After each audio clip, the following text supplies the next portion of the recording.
오늘 성령 강림 후 8번째 주 우리 주님 앞에 예배드리게 오신 여러분들을 환영합니다. 우리가 주님 앞에 신령과 진정으로 예배하기를 원합니다. 이 시간 성부, 성자, 성령의 이름으로 다 함께 예배하시겠습니다. 조용한 기도 드리시겠습니다. 땅과 거기에 충만한 것과 세계와 그 가운데 사는 자들은 다 여호와의 것이로다. 여호와께서 그 터를 바다 위에 세우시며 강들 위에 건설하셨도다. 여호와의 산에 오를 자 누구며 그의 거룩한 곳에 설 자가 누구인가? 곧 손이 깨끗하며 마음이 청결하며 뜻을 허탄한 데 두지 아니하며 거짓 맹세하지 아니하는 자로다. 그는 여호와께 복을 받고 구원의 하나님께 의를 얻으리니 이는 여호와를 찾는 족속이요 야곱의 하나님의 얼굴을 구하는 자로다. 아멘. 우리 다 함께 자리에서 일어나 찬송가 10장 부르시겠습니다.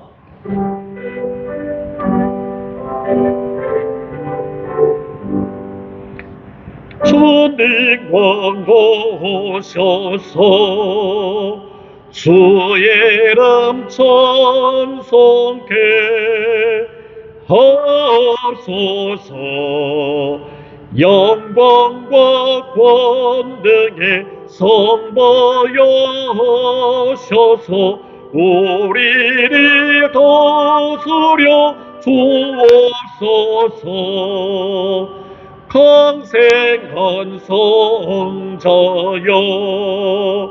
오셔서 기도를 드리소서. 택하신 백성들 복 내려 주시고 거룩한 마음을 주옵소서. 위로의 주 성령 오셔서 긴 증거 주옵소서. 전능한 주시여 각 사람 마음에서 떠나지 마시고 계십소서. 성삼위일체께 한없는 찬송에 드립니다. 존귀한 주님의 영광 중 배웠고 영원히 모시게 하옵소서.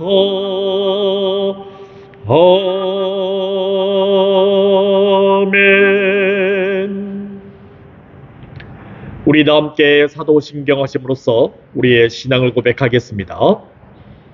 전능하사 천지를 만드신 하나님 아버지를 내가 믿사오며 그 외의 아들 우리 주 예수 그리스도를 믿사오니 이는 성녀로 잉태하사 동정녀 마리아에게 나시고 본디오 빌라도에게 고난을 받으사 십자가에 못 박혀 죽으시고 장사한 지 사흘 만에 죽은 자 가운데서 다시 살아나시며 하늘에 오르사 전능하신 하나님 편한 자에 계시다가 저리로서 산자와 죽은 자를 심판으로 오시리라.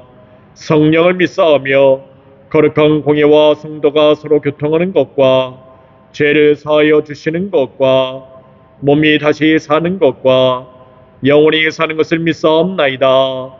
아멘. 우리 다 함께 교독을 하시겠습니다. 47번 시편 105편으로 같이 교독하시겠습니다. 여호와께 감사하고 그의 이름을 불러 아뢰며 그에게 노래하며 그를 찬양하며 그의 모든 기이한 일들을 말할지어다.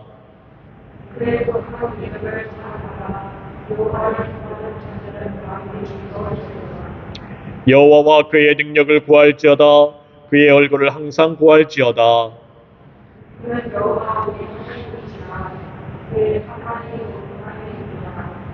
다 같이 하겠습니다.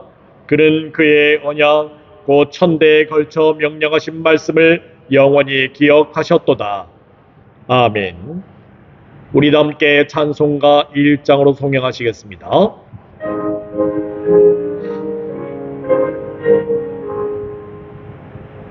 만복의 근원 하나님, 온 백성 찬송 드리고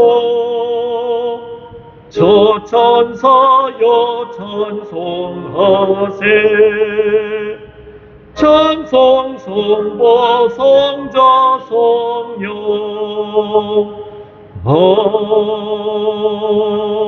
아멘. 자리에 앉아주시기 바랍니다.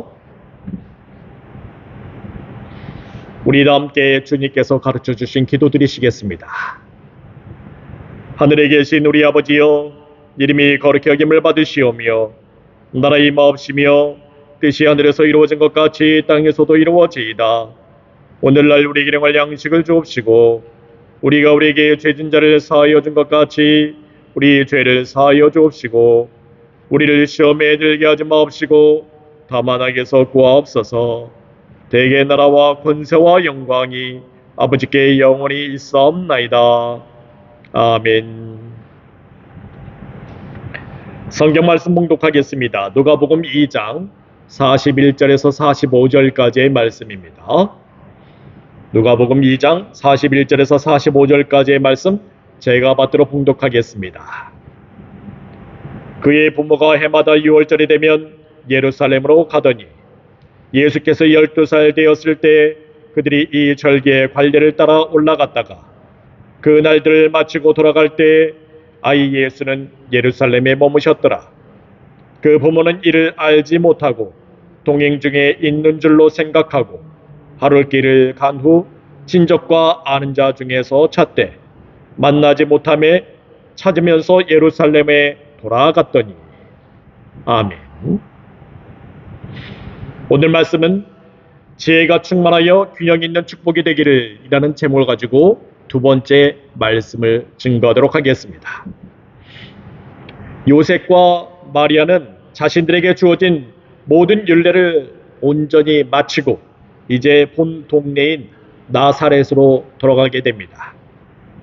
나사렛에서 베르들레헴까지 가는 길은 로마 황제 가이사 아구스토의 칙령과 수레아의 총독 구레뇨의 명령에 따라서 호적을 하러 가는 길이었습니다. 요셉의 상황은 어떻습니까? 아직 합방도 하지 아니한 마리아는 임신해 있었습니다. 나사렛에서 베들레헴까지의 거리는 85마일이나 되는 길로서 해산할 때가 거의 꽉 찬 마리아를 데리고 그 먼 길을 가야만 했습니다. 설상가상으로 아이를 낳을 곳을 찾아보았지만 이조차 구해볼 수도 없었습니다. 어렵사리 여관을 구하기는 했지만 그곳은 짐승이 있는 마구간이었습니다. 하지만 요셉과 마리아 그리고 아기 예수님은 율례에 따라 나아갔습니다. 난지 8일 만에 할례를 행하였고 천사가 일러준 대로 아기의 이름을 예수라 하였으며 첫 태생으로서 하나님께 바침으로 나실인 소원을 하였습니다. 그리고 그곳에서 시몬을 만났습니다. 제사장의 축복 후에 기도를 받았습니다. 또한 안나라는 선지자를 만났습니다. 이 안나의 선지자를 통해서 아기 예수님에 통한 그 구원을 선포받게 되었습니다. 이렇게 다시 나사렛으로 돌아가는 길은 하나님의 명령에 따라서 율법을 온전히 준행하여 나아가는 길이었습니다. 그리고 축복이 가득한 길이었죠. 그리고 나사렛에 도착한 아기 예수님은 자라면서 성장하였습니다. 심령이 강하여졌습니다. 점점 확고한 믿음으로 자라나게 된 것입니다. 더불어 예수님은 지혜가 충만하여서 하나님의 은혜가 그 위에 있었습니다. 여기서 지혜가 충만하다라는 헬라어가 있지요. 플레루메논 소피아라고 얘기합니다. 지혜가 자라나다라는 의미를 가지고 있지요. 그래서 지혜라는 것은 단숨에 점프하듯이 충만한 것이 아닙니다. 지혜라는 것은 점점 자라나는 것입니다. 그리하여 충만해지는 것이지요. 이와 같은 지혜는 단숨에 자라날 수 있는 것이 아니기에 성장하면 성장할수록 지혜도 같이 성장할 수 있어야 합니다. 지금은 다른 것에 성장에 몰두하고 나중에 지혜를 키우면 되지 뭐 라고 생각할 수 있습니다. 그러면서 지혜를 등한시할 수 있지요. 하지만 그 성장을 제대로 다룰 수 없게 됩니다. 지혜의 성장과 그리고 몸의 성장이 같이 동등하게 자라야만이 그 몸의 성장에 대해서 온전히 잘 다룰 수 있게 되지요. 마치 복권에 당첨되어서 갑자기 생긴 돈을 감당하지 못해서 오히려 불행한 미래를 당하듯이 우리의 성장을 감당하지 못하는 지혜가 되어서는 안 됩니다. 지혜는 단번에 성장하는 것이 아니기 때문에 나중에 지혜를 성장해서는 안 되는 것입니다. 그래서 지혜는 반드시 몸의 성장과 비례해서 커 나아갈 수 있어야 합니다.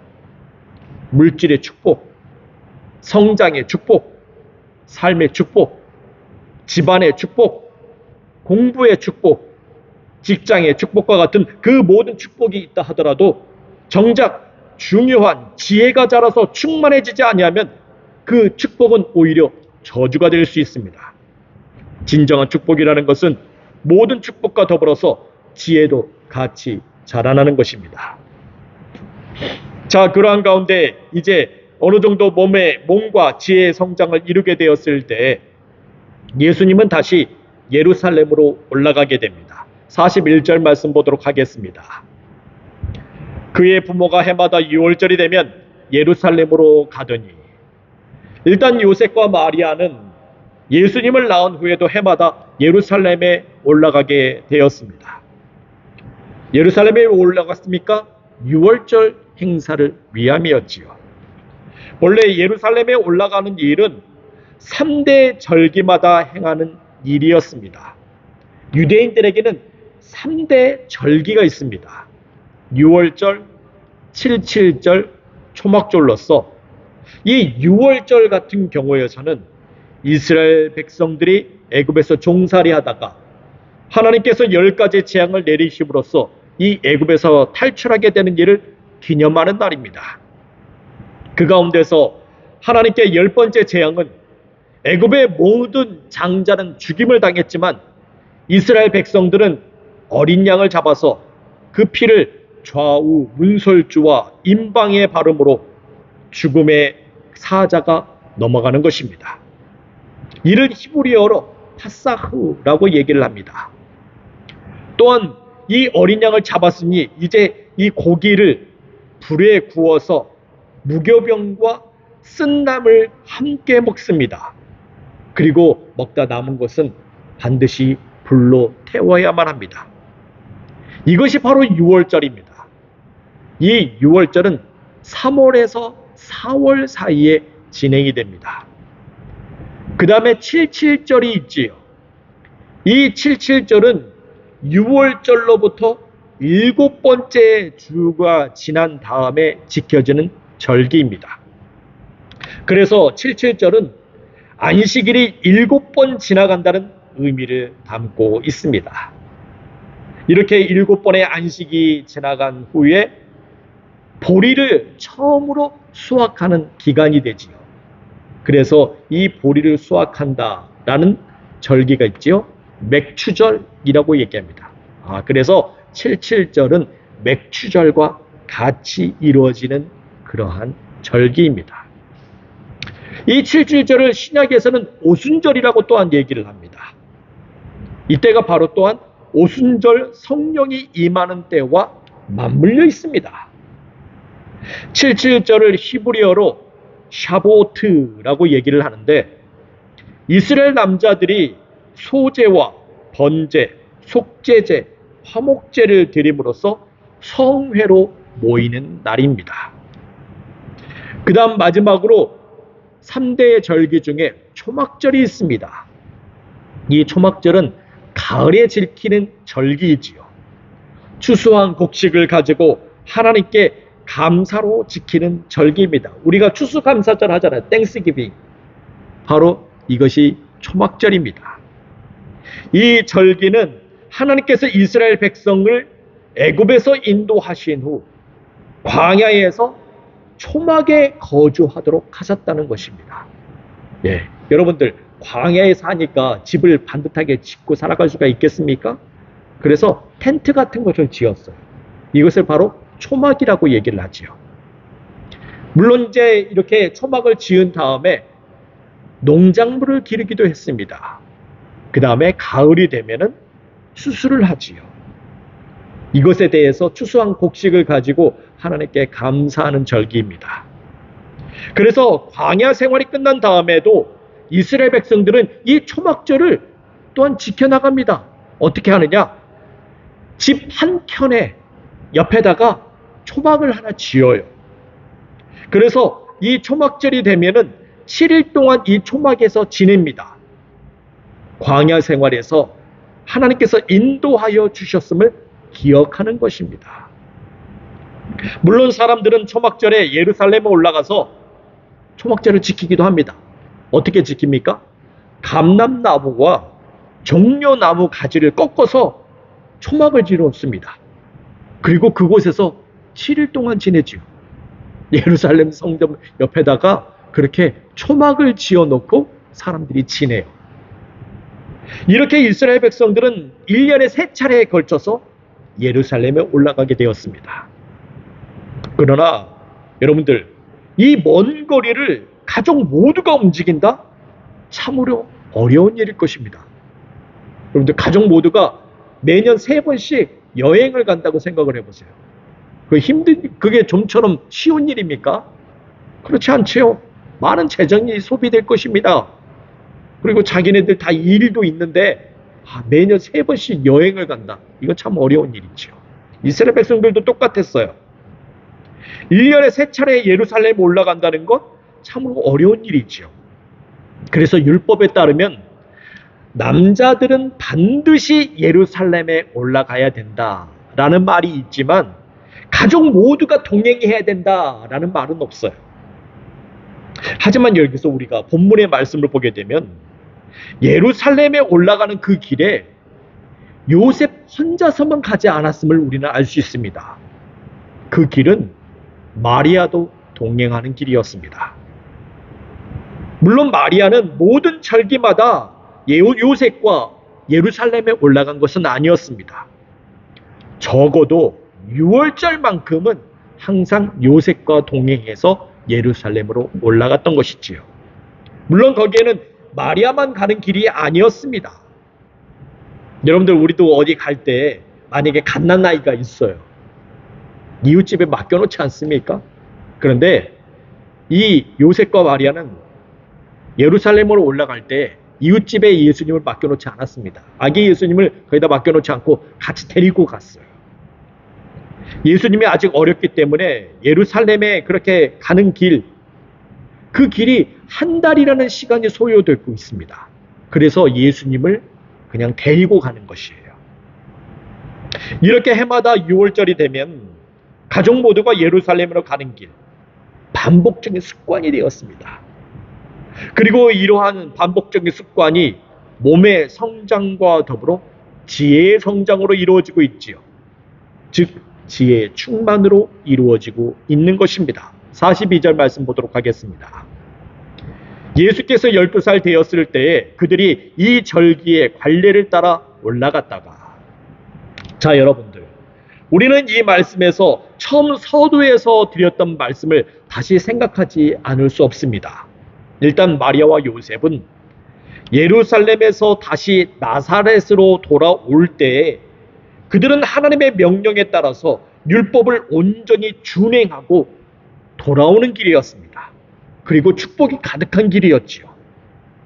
이와 같은 모습을 신앙의 금이 환향이라고 우리는 얘기할 수 있습니다. 비록 그들이 떠나는 길은 모든 것이 절망적이었습니다. 고난의 여정이었습니다. 괴로움이 그렇게 자리 잡고 있었습니다. 하지만 돌아오는 길은 그들은 말씀에 순종하는 자가 되었지요. 말씀을 이루어가는 자가 되었습니다. 그리고 그들의 신앙적 금이 환영, 나사렛에 돌아와서도 계속해서 이어지고 있었습니다. 그들은 나사렛에서 끊임없이 말씀에 순종하면서 그렇게 살아가고 있었던 것이지요. 단 한 번의 순종에서 그치는 것이 아니라 지속적인 말씀의 순종이 이루어지고 있었던 것입니다. 네, 그렇습니다. 이와 같은 지속적인 말씀의 순종, 무엇으로 이어지게 되어 있습니까? 지혜의 성장으로 이어지게 되어 있습니다. 지혜의 성장이라는 것은 말씀 한번 순종했다, 거기서 끝나는 것이 아닙니다. 끊임없이 순종하는 가운데 지혜의 성장이 이루어지는 것입니다. 그리고 때가 되니 그와 같은 지혜의 성장은 지혜의 충만이 됩니다. 예수님께서는 12년 동안 예루살렘 순례를 통하여서 지혜의 성장을 이루었지요. 이 지혜의 성장이 마침내 충만한 데까지 이루어지고 있습니다. 여러분들, 우리는 이러한 예수님의 모습을 보면서 예수님께서는 처음부터 메시아의 모습을 갖춘 것이 아니라 자라면서 자신이 메시아라는 것을 점점 깨달은 것이다 라고 볼 수도 있습니다. 그래서 역사적 예수를 연구하는 학자들이 있어요. 예수님을 하나님의 아들로서 보는 것이 아니라 역사적으로 Historical Jesus라고 해가지고 이 역사적으로 예수님께서 살아왔던 그 모습들, 사람의 모습처럼 그렇게 살아왔던 것들, 그리고 행하였던 것들, 그것들을 연구하는 학자들입니다. 그런데 예수님께서 분명히 메시아는 맞긴 맞다는 거예요. 하지만 예수님이, 그들이 얘기하기로는 예수님이 처음서부터 자신이 메시아라는 것을 깨닫지는 못했다는 것입니다. 점점 자라면서 예수님께서 메시아 되심을 깨달았다고 그들은 말을 하고 있지요. 어떤 사람들은 공생애가 시작되기 직전에 메시아를 깨달았다고 얘기를 합니다. 또 어떤 학자들은 세례 요한의 세례를 받고 그 다음부터 이 메시아 되심에 대해서 예수님께서 깨달았다고 얘기합니다. 또 어떤 학자는 광야에서 40일 금식 기도를 한 후에 그 후에 메시아를 깨닫고 활동하셨다고 말을 하고 있습니다. 이 근거가 어디서 나오느냐? 바로 본문의 내용이지요. 지혜의 성장에 따라서 12년이 되었을 때, 12살이 되었을 때 비로소 예수님께서 지혜의 충만이 되었다라고 말하는 것 보니까 예수님께서 이렇게 메시아 되심은 점점 자라면서 자신이 메시아 되심을 깨달았다라고 말하는 근거가 바로 여기 있습니다. 그러나 본문에서 말하는 것은 우리가 그렇게 되어야 함을 일컫고 있습니다. 예수님께서 그렇게 처음부터 메시아 되심에 대해서 몰랐다라는 것을 말하는 것이 아니에요. 예수님께서 그렇게 지혜가 성장하여서 충만한 데 이르게 되었다. 12년 동안 그렇게 충만한 데 이르게 되었다라고 말씀을 하시는 이유는 우리 또한 그렇게 되어야 됨을 말씀하고 있는 것입니다. 예수님의 지혜가 단숨에 뻥튀기 되듯이 충만하게 된다면 예수님께서는 굳이 하나님의 말씀에 순종할 필요가 없어요. 예수님의 부모도 매년 예루살렘에 올라갈 필요도 없습니다. 하나님의 말씀이 지혜는 성장하는 것이라고 하여도 꼭 그렇게 할 필요는 없어요. 단번에 지혜가 충만하게 된다? 그러면 굳이 우리가 끊임없이 지속적으로 말씀에 순종할 필요도 없지요. 단번에 되어버리는데, 한 번만 순종하면 단번에 이루어져 버리는데. 하지만 지혜는 그렇게 성장하는 것이 아님을 예수님을 통해서 보여주고 있는 것입니다. 예수님께서도 끊임없이 말씀에 순종함으로써 지혜가 성장하고 있음을 보여주는 것이지요. 예수님은 부모와 같이 지금도 예루살렘에 올라가면서 그 관례를 지킴으로 하나님의 말씀에 순종하면서 지혜가 성장하는 것입니다.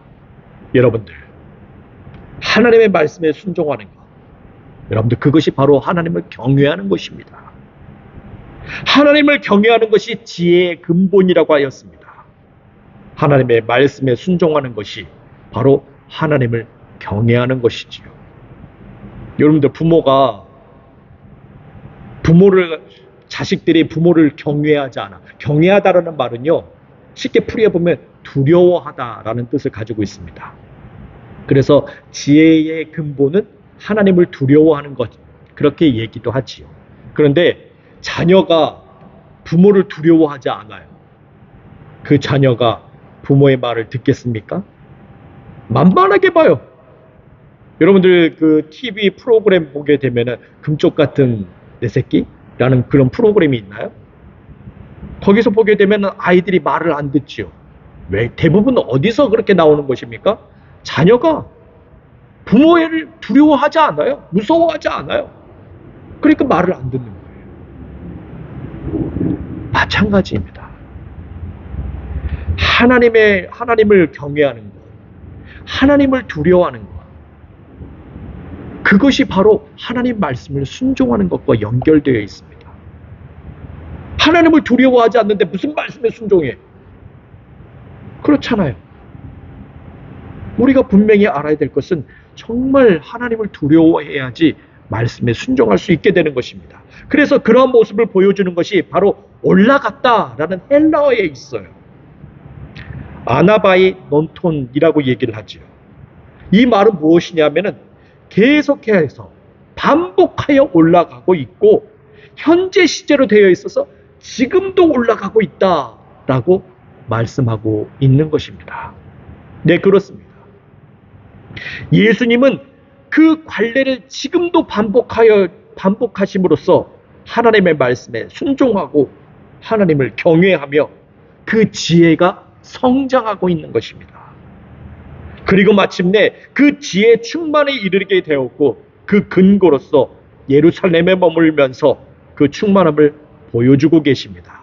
43절에서 45절까지의 말씀 보도록 하겠습니다. 그 날들을 마치고 돌아갈 때에 아이 예수는 예루살렘에 머무셨더라. 그 부모는 이를 알지 못하고 동행 중에 있는 줄로 생각하고 하룻길을 간 후 친족과 아는 자 중에서 잣대 만나지 못하매 찾으면서 예루살렘에 돌아갔더니. 자, 이제 예수님의 지혜 충만은 예루살렘에 머무는 곳으로 이어지고 있습니다. 예수님께서는 매해 6월절이 되면 부모와 함께 예루살렘에 올라가 8일 동안 하나님께 제물을 드리고 예배를 드렸습니다.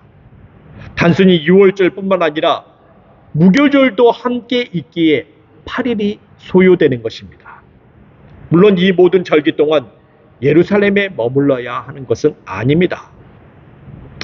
예루살렘에 8일 동안 머물러야 된다. 참 어려운 일이지요. 그래서 끝까지 있을 사람은 있고 갈 사람은 가는 것입니다. 각자 알아서 하면 돼요. 그러나 본문에서 그 날들을 마치고 라는 말씀이 있기에 예수님과 그 부모는 6월절과 무교절 모든 기간 동안 온전히 예루살렘에 머물렀던 것으로 보입니다. 그런데 예수님은 이보다 더 긴 시간 동안 예루살렘에 머물고 있었죠. 이미 절기가 다 마쳤음에도 불구하고 더 긴 시간을 예루살렘에 있었던 것입니다. 특히 예수님께서 예루살렘에 더 오래 머문 것에 대해서 과연 예수님이 그렇게 홀로 예루살렘에 더 머물 수 있는지 우리는 자격을 묻지 않을 수 없습니다. 왜냐하면요, 우리가 이 본문의 말씀을 보게 되면 예수님 앞에 아이 예수라는 말이 되어 있어요. 우리가 예전에 아이라는 말을 헬라어로 파이디온이라고 말한 것을 우리가 기억할 수 있습니다. 이 파이디온이라는 말은 영유아기를 지난 아이로서 7살 미만의 아이를 일컫습니다. 근데 여기서 만약에 이 파이디온이라는 헬라어로 썼다고 얘기를 하면은 7살 미만의 아이를 예루살렘에 혼자 두고 와요. 이 말이 됩니까? 7살 미만의 아이가 혼자서 예루살렘에 있는 거예요. 이 말이 안 돼요. 그런데 본문에서 이 아이의 헬라어가 파이디온이 아닙니다. 헬라어 파이스라고 써 있어요. 파이스. 이 뜻이 무엇이냐? 소년, 종이라는 뜻을 가지고 있어서 예수님께서 이미 파이디온을 지났어요. 나이가 들었는 것입니다. 12살이 되었다는 것이죠. 네, 그렇습니다. 예수님께서는 이제 나이가 되어서 홀로 예루살렘에 머물 수 있는 충분한 자격이 됨을 일컫고 있습니다. 물론 예수님이 그렇게 나이가 들었기 때문에 예루살렘에 홀로 머물고 계셨을까요? 그렇지 않습니다. 예수님은 나이도 나이거니와 사실 지혜가 성장했기 때문에 그렇게 예루살렘에 머물 수 있게 된 것입니다. 나이에 걸맞게 몸의 성장이 있었고 몸의 성장에 걸맞게 지혜의 성장이 있었기 때문에 거기에 머물 수 있었던 것이지요. 여러분들, 이것은 우리도 마찬가지입니다. 우리가 있어야 할 위치, 반드시 나이와 몸과 지혜의 성장이 맞춰져 있어야 됩니다.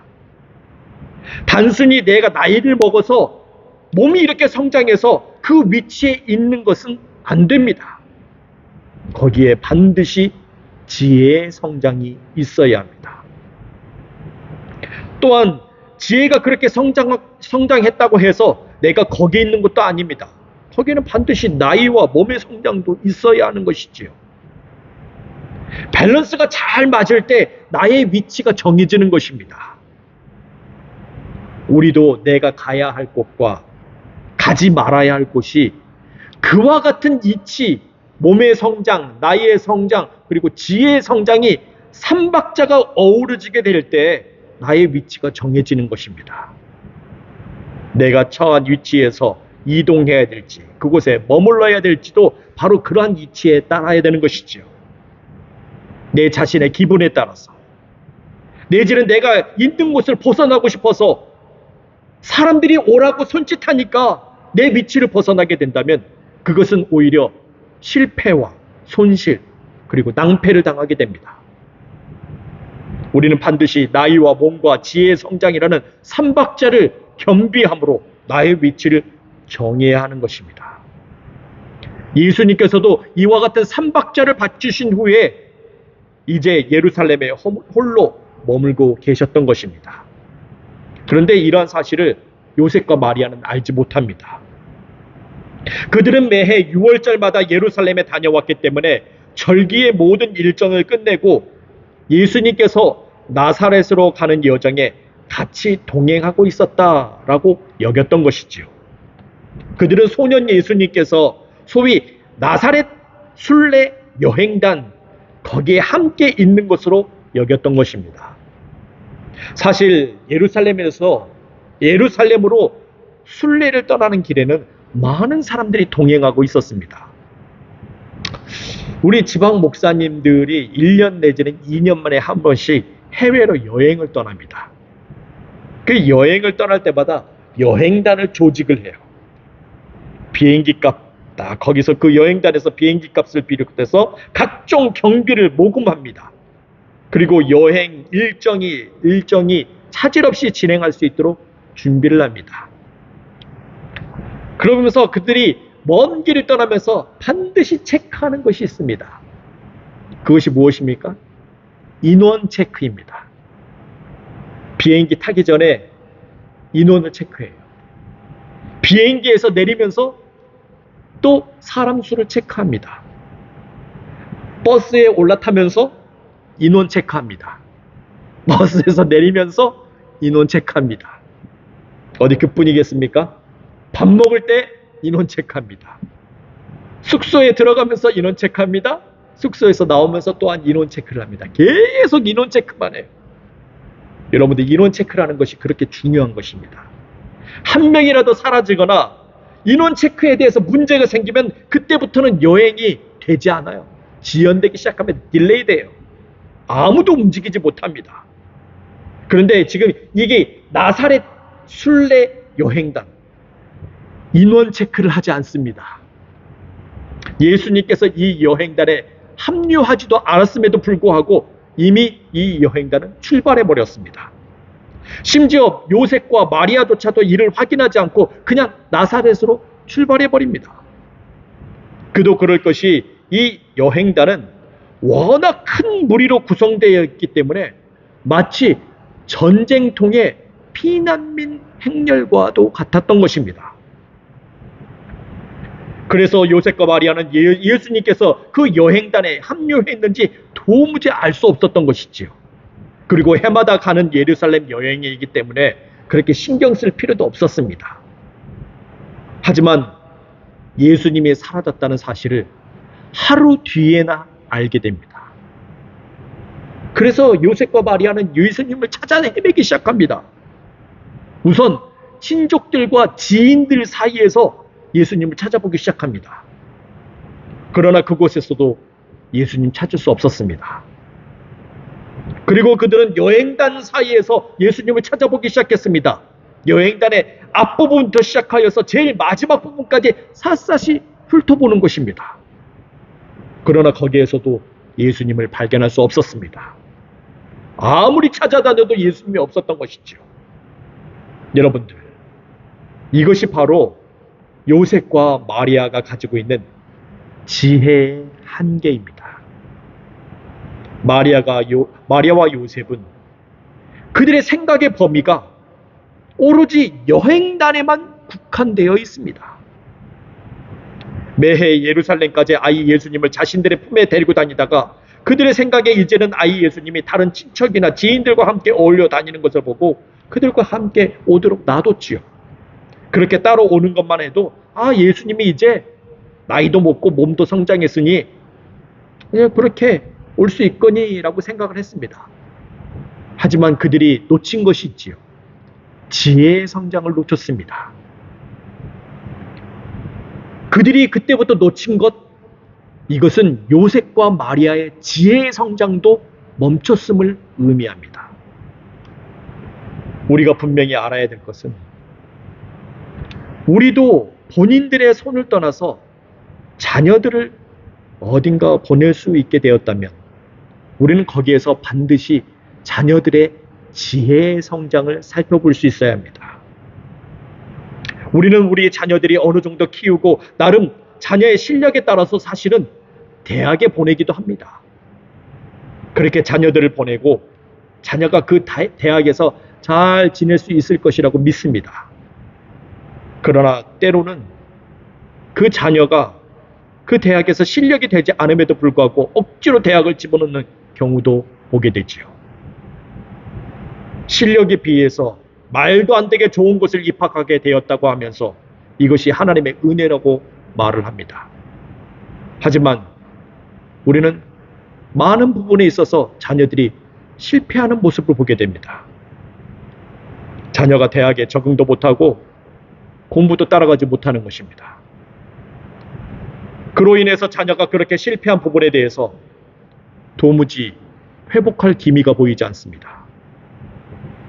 부모조차도 자녀가 어디로 가야 할지 그 길에 대해서 안내도 해주지 못하고 같이 헤매고 다닙니다. 이것이 바로 요셉과 마리아가 아이 예수님을 찾지도 못하고 하룻길을 헤맨 것과 마찬가지입니다. 여러분들, 우리는 자녀가 어느 대학에 갔는지가 중요한 것이 아닙니다. 그 대학에서 지금 어느 위치에 있는지 그것이 중요합니다. 그 위치를 안다는 것, 내 자녀의 지혜의 성장이 어느 정도인지를 깨닫는 것입니다. 그로 인해서 그 대학에서 내 자녀는 어느 위치에 있을 것이라는 것을 미리 예측할 수도 있지요. 그리고 항상 그 위치를 생각하면서 그 언저리에서 자녀를 찾아낼 수 있습니다. 그 지혜의 범위에서 미치지 못한 곳에서 자녀를 찾아요? 내지는 그 범위를 넘어서 자녀를 찾습니까? 자녀를 절대 찾을 수 없습니다. 요셉과 마리아도 예수님의 지혜를 가늠하지 못하다가 예수님을 찾지 못하게 된 것이지요. 그래서 요셉과 마리아는 다시 예루살렘으로 돌아가게 됩니다. 처음부터 아이 예수님은 그 여행단에 합류하지 않았기 때문에 처음 헤어졌던 곳 예루살렘으로 돌아가야 하는 것입니다. 물론 우리가 다음 구절에서 볼 수 있듯이 하루 동안 엇갈려버린 그 길이었지만 처음 위치로 돌아가서는 다시 사흘 동안 예수님을 찾아 헤매야 됩니다. 하루 동안 아이 예수님을 놓쳐버렸지만 3일 동안 다시 찾아 헤매야 돼요. 3배의 힘이 드는 것입니다. 첫 단추를 잘 끼웠어야 되는데 잘못 끼우는 바람에 다시 다 풀어야 돼요. 다시 시작해야 됩니다. 이 일이 더 힘듭니다. 그러나 그것은 반드시 해야 됩니다. 그곳에서 엇갈린 이유를 찾아내야 됩니다. 그리고 다시 그곳에서 성장, 지혜의 성장의 위치를 찾아내야 됩니다.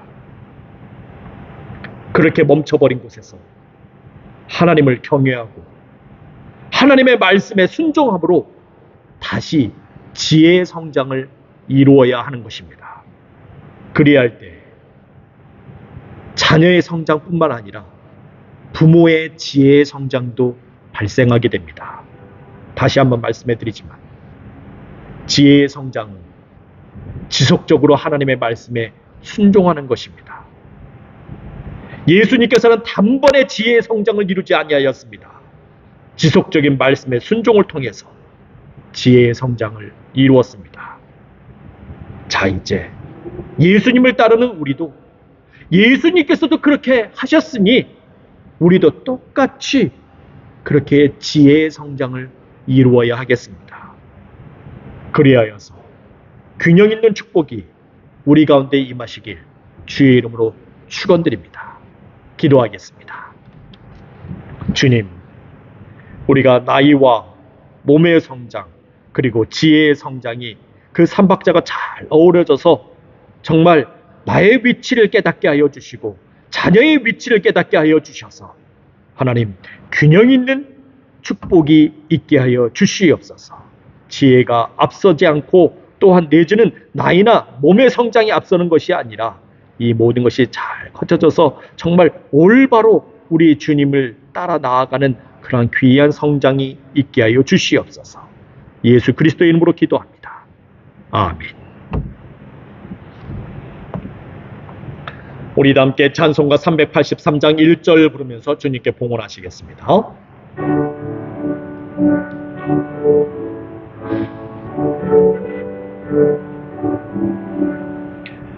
뜰을 들어 산에 보리 도름 어디서 오나 전지직은 주 하나님 나를 도와주시네. 나의 발이 실족않게 주가 끼어 지키며 택한 백성 항상 지켜 길을 보호하시네.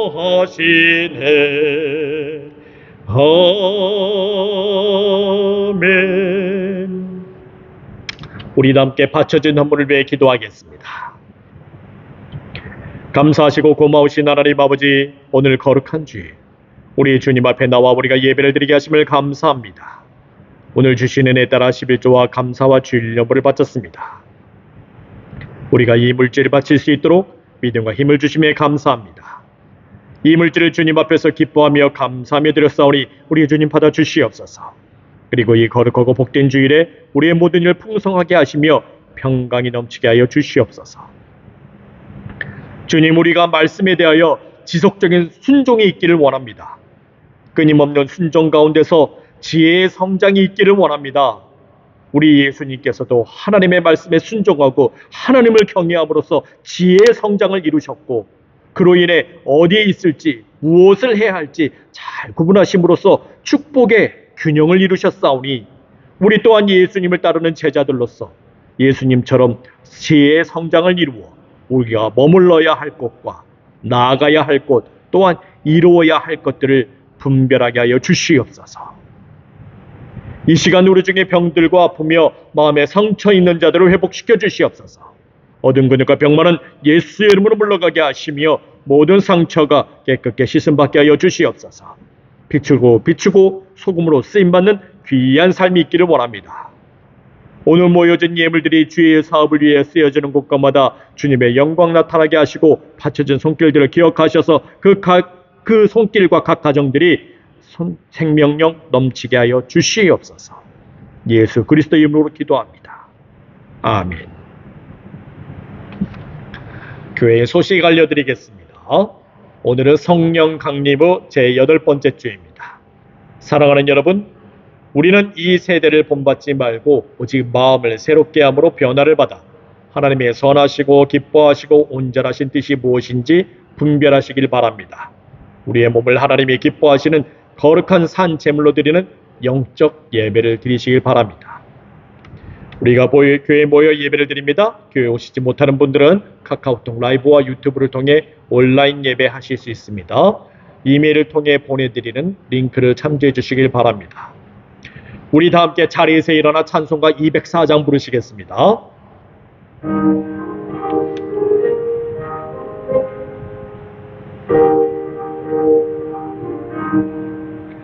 주의 말씀 듣고서 순행하는 자는 반석 위에 터닫고 집을 지은 같아 비가 오고 물나며 바람 부딪혀도 반석 위에 세운 집 무너지지 않네.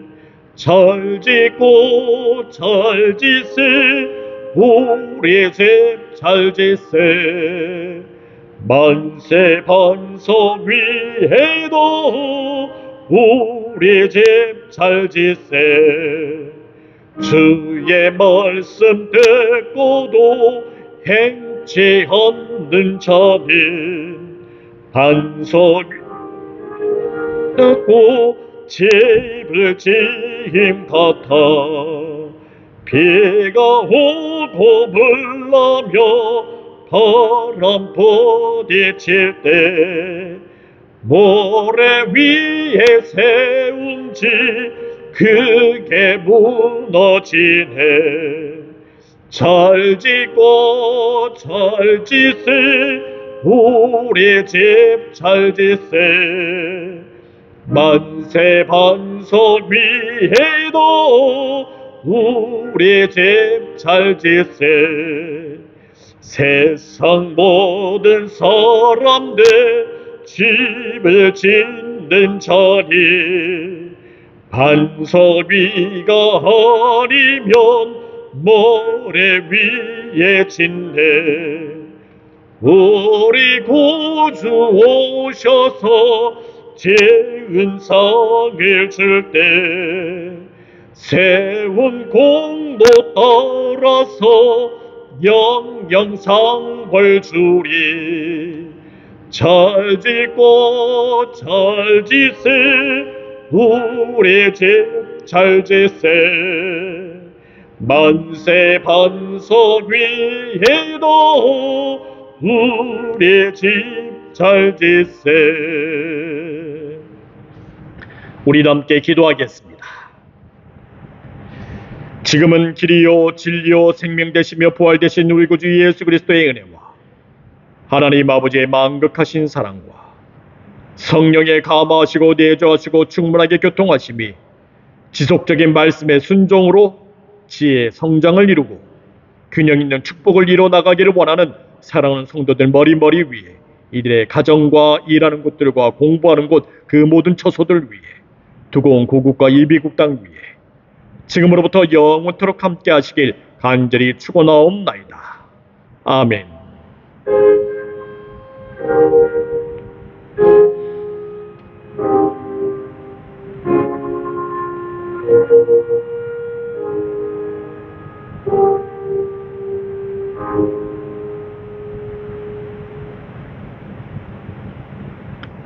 감사합니다. 예배 마쳤습니다.